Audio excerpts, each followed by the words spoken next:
July 2011, people who mentioned that the high cost of living is a major problem are actually 66% compared to 33% who actually said it in April. This is actually doubling in terms of the weight to which Kenyans are actually giving this problem. The second problem, as per the current survey, is corruption at 10%.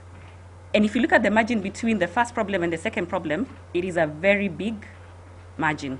And just to explain this particular question, we ask Kenyans to say one single problem, just one.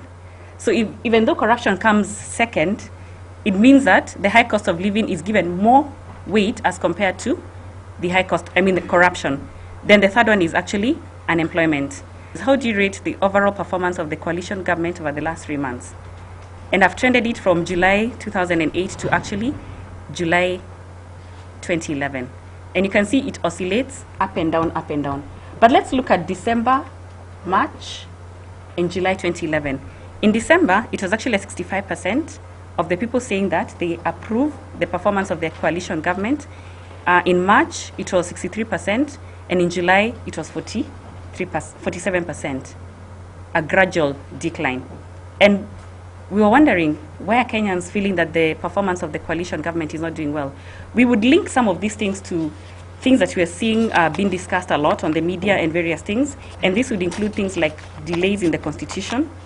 It could be that Kenyans feel that the issue of the high cost of living has not been addressed to date, and perhaps the term for the coalition government is coming to an end and maybe Kenyans don't really care how they're performing. Which political party do you feel closest to, if any? 33% say ODM, 23% say PNU. However, the key finding we're seeing is that 23% say none.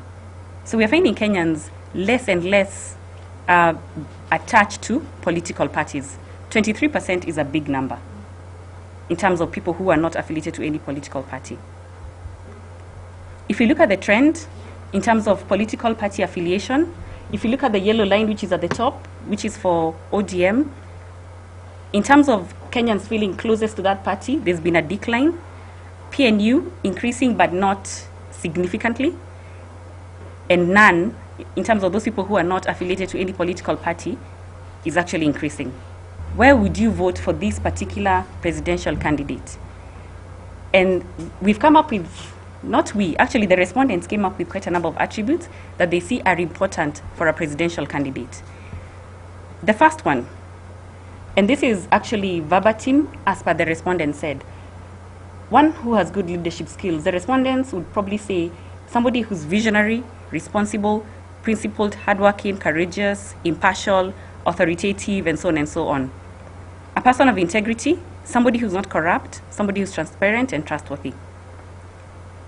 An individual who's a reformist, somebody who is going to bring change to Kenya. Somebody who's mindful about Kenyans' welfare. Look at this. Somebody who cares about Kenyans' welfare.